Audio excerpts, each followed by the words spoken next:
Konnichiwa, welcome to Mrs. Lin's kitchen. Today I'm going to show you how to make gluten-free tempura.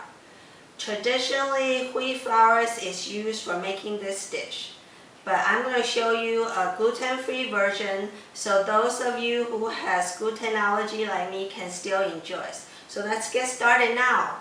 Here is the ingredients overview. This recipe is not only gluten-free but also vegan because there is no egg in it. Daikon is used to make grated daikon for the dipping sauce. Some of the common vegetables used for tempura are Japanese sweet potatoes or Japanese yam, kabocha squash, bell pepper, broccoli, lotus root, and eggplant. In today's video, I also use string beans, yellow onion, and nori sheet. Make sure you rinse and dry all the vegetables before preparing them. First, I'll make some grated daikon for my tempura sauce. I have a separate video for the gluten-free tempura sauce recipes which you can find in the description box below.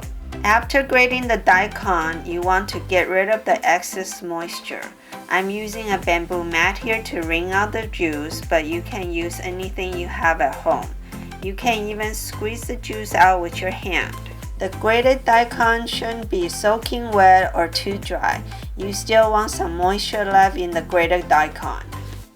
To prepare the kabocha squash, split it in half first and get rid of the seed inside. Be careful when cutting through kabocha squash because the skin is relatively hard. Cut it into thin slices about 1/4 inch thick.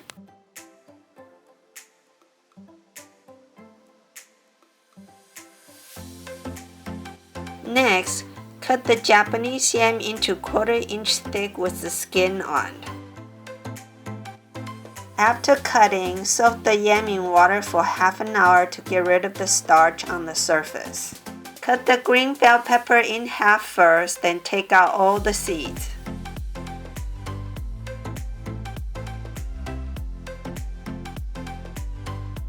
Cut it into smaller wedges.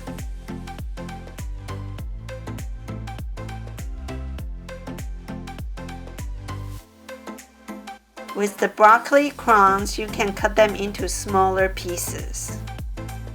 Cut off the stem end of the string beans. Peel off the skin and slice the yellow onion into 1/3 inches. Next, you want to separate the slices into onion rings. With the lotus root, peel the skin first and then cut it into 1/4 inch slices. Cut the nori into small rectangles about 1.5 by 2 inches. Trim the stem of the eggplant and cut it into about 2 to 3 inches each piece. Then cut in quarters. Since eggplant will turn dark as soon as you cut it, it's best to prepare it right before you're ready to fry. Next, cut the eggplant lengthwise into thin slices about 1/4 inch in width, leaving about 1/2 inch from the top intact. Lastly, spread the slices out to make a little fan shape. Let's prepare the tempura batter now. In a large mixing bowl, sieve all of your dry flour ingredients. First, I have 2/3 cup of rice flour,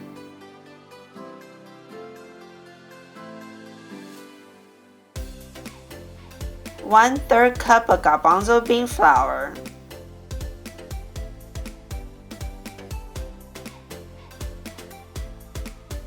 3 tablespoons of cornstarch with 1 tablespoon of tapioca flour,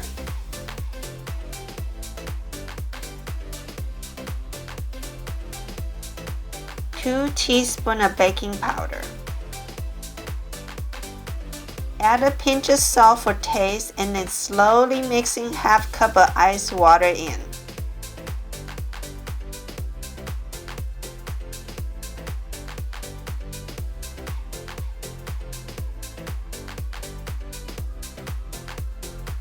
I ended up adding close to 3/4 cup of ice water.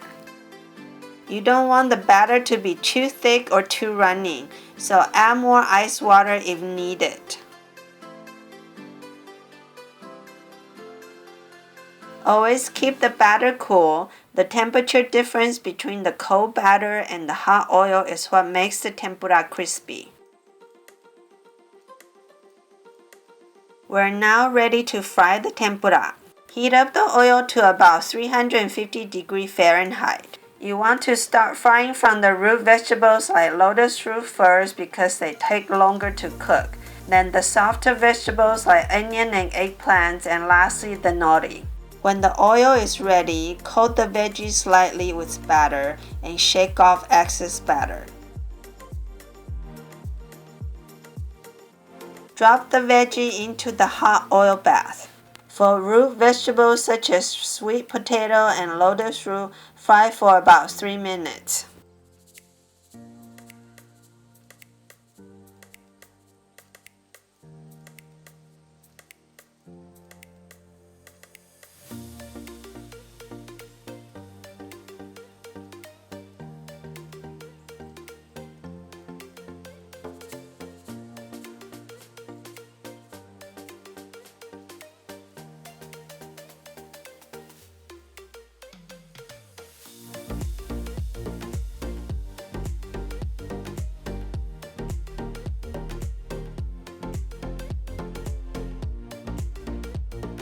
Make sure to take out the fried batter bits in between each batch.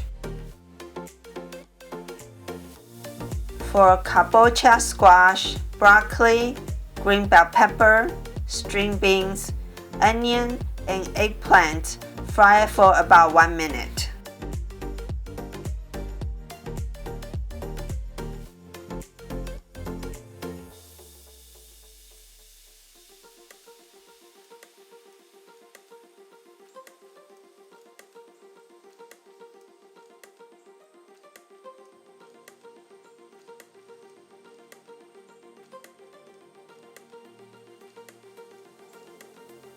While you're frying, constantly check the temperature of your oil.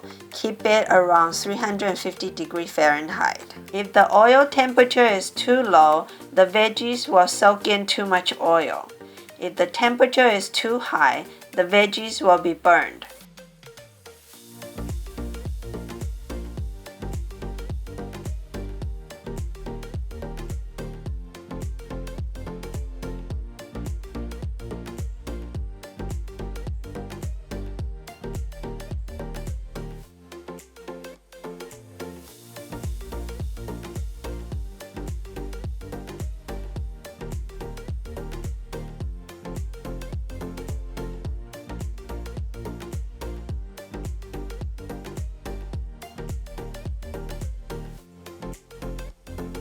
Only coat one side of the nori with batter and fry for about 10 to 15 seconds.